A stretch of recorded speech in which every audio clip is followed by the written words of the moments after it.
काला जादू, dark knowledge, ये सदियों से फुसफुसा रहा है, पुराने ग्रंथों में छुपा हुआ, धीमी आवाज में किया जाता है, मना है फिर भी लुभावना। ये शक्ति का वादा करता है, कंट्रोल करने की, हुक्म चलाने की, जीतने की शक्ति, लेकिन एक भयानक कीमत पर, कपाल साधना, खोपड़ी की पूजा। इस काले जादू के अंदर एक खौफनाक अनुष्ठान, ये इच्छाओं को पूरा करने का वादा करता है, अकल्पनीय शक्ति देने का, लेकिन इसके लिए खून की बलि चाहिए, एक जान के बदले एक जान, और ये पीछे एक भयानक सन्नाटा छोड़ जाता है, एक ऐसा सन्नाटा जो अनकही भयावहता की कहानी कहता है। ये कहानियां रात के अंधेरे में फुसफुसाई जाती हैं, मजबूर लोगों की कहानियां। वे मना किया हुआ ज्ञान चाहते हैं, वे नामुमकिन चीजों के लिए तरसते हैं, लेकिन उन्हें उस अंधेरे का पता नहीं होता जो उनका इंतजार कर रहा है, वो अंधेरा जो उन्हें निगल जाएगा, वो अंधेरा जो उन्हें कभी नहीं छोड़ेगा। विजय एकदम निराश था, उसका बिजनेस डूब गया था, उसका परिवार बर्बाद होने वाला था, यूं कोई रास्ता नजर नहीं आ रहा था। हर दिन के ये साथ उसकी उम्मीदें कम होती जा रही थी, वो बहुत मजबूर था। एक रात एक रहस्यमयी अजनबी उसके पास आया। अजनबी ने पुराने रिचुअल्स के बारे में बताया, उसने कपाल साधना के बारे में बताया, उसने विजय को अपार धन और शक्ति का वादा किया। विजय को बस रिचुअल करना था। अजनबी ने कहा, एक सिंपल रिचुअल है। विजय को शक हुआ, उसने कुछ अफवाहें सुनी थी, वो खतरे से वाकिफ था, लेकिन मजबूरी में इंसान बेवकूफी कर सकता है। अजनबी के वेड बहुत लुभावने थे, विजय मान गया, वो कपाल साधना करेगा।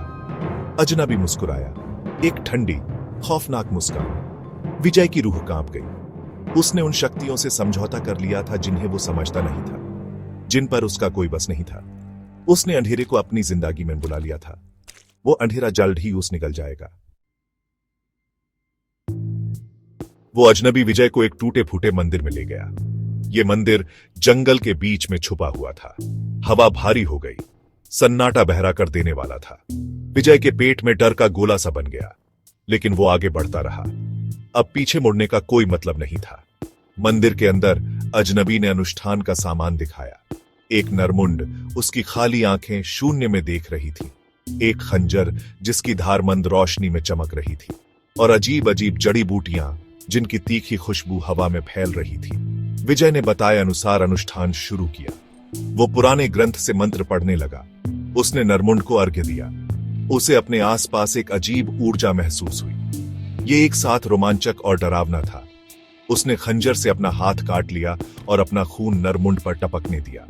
कमरे में ऊर्जा तेज हो गई। उसे किसी की मौजूदगी का एहसास हुआ। ये ठंडी, बुरी और भूखी थी। विजय को एहसास हुआ कि उसने बहुत बड़ी गलती कर दी है, लेकिन अब बहुत देर हो चुकी थी। Section 4 unsettling science, growing fear. पूजा खत्म हो गया, वो अजनबी गायब हो गया। विजय घर लौट आया, दिल में डर लिए। दौलत और शक्ति का वादा जो उस अजनबी ने किया था वो मिला ही नहीं। उल्टा अजीब अजीब चीजें होने लगी। रात के अंधेरे में उसको कुछ फूसाफूसी सुनाई देती थी। उसके सपने बुरे सपनों से भरे हुए थे। यूं से लगता था कोई उसे देख रहा है। उसके परिवार वालों ने उसमें बदलाव देखा। उसकी आंखें सुन थी, उसका व्यवहार अजीब था। वो अपने पुराने रूप का साया बन गया था। एक दिन विजय को अपने दरवाजे पर एक मरी हुई चिड़िया मिली। उसकी आंखें नोच ली गई थी, उसका छोटा सा बदन बिगड़ा हुआ था। उसने इसे इत्तेफाक समझकर टाल दिया, लेकिन अंदर ही अंदर यूं सच पता था। उस पूजा ने उसकी जिंदगी में कुछ अंधेरा और बुरा छोड़ दिया था। डर उसके अंदर ही अंदर उसका रहा था। उसने अपनी समझ से परे की शक्तियों से सौदा कर लिया था, और अब वो अपना हिस्सा लेने आ गए थे। वो खुद के बनाए बुरे सपने में फंस गया था। भाग 5। रात का एक मेहमान। एक रात विजय एकदम डरावनी आवाज से उठ गया। ये उसकी खिड़की पर हल्के हल्के खरोंचने की आवाज थी। वो धीरे धीरे खिड़की की तरफ बढ़ा। उसका दिल जोर जोर से धड़क रहा था। जैसे ही उसने पर्दों से झांका, उसके मुंह से एक जोरदार चीख निकल गई। एक चेहरा उसे घूर रहा था। ये खोपड़ी थी, वही खोपड़ी जो उसने पूजा में इस्तेमाल की थी, लेकिन अब ये बेजान नहीं थी। उसकी खाली आंखें एक अजीब रोशनी से चमक रही थी, और एक भयानक कंकाल का हाथ उसकी तरफ बढ़ रहा था। विजय डर के मारे पीछे हट गया। उसने लाइट का स्विच ढूंढा और कमरे में तेज रोशनी कर दी। खिड़की पर चेहरा गायब था। वो बाहर भागा, खोपड़ी के किसी भी निशान को ढूंढने के लिए, लेकिन वो कहीं नहीं मिली।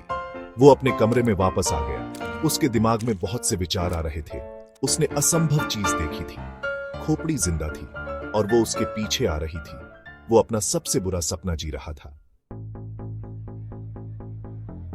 Section 6 the pact betrayed. बेचारा विजय उस अजनबी को ढूंढने निकल पड़ा।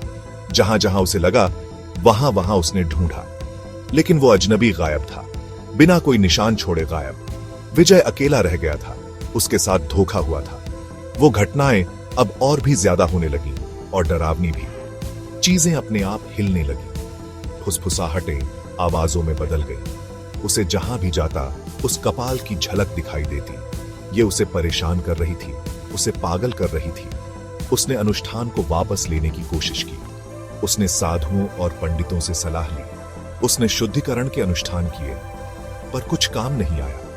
जिस अंधेरे को उसने छोड़ा था वो बहुत ताकतवर था। ये उसे निगल रहा था, टुकड़ा टुकड़ा करके। विजय टूट गया था। उसकी जिंदगी बर्बाद हो गई थी। उसका परिवार उससे डरने लगा था। उसने सब कुछ खो दिया था।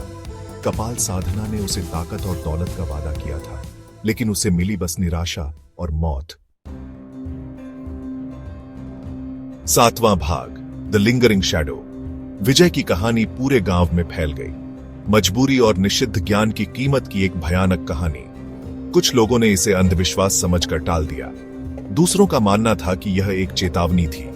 उन लोगों के लिए एक चेतावनी जो अपनी समझ से परे ताकतों से छेड़छाड़ करने की हिम्मत करते हैं। कोई नहीं जानता कि विजय का क्या हुआ।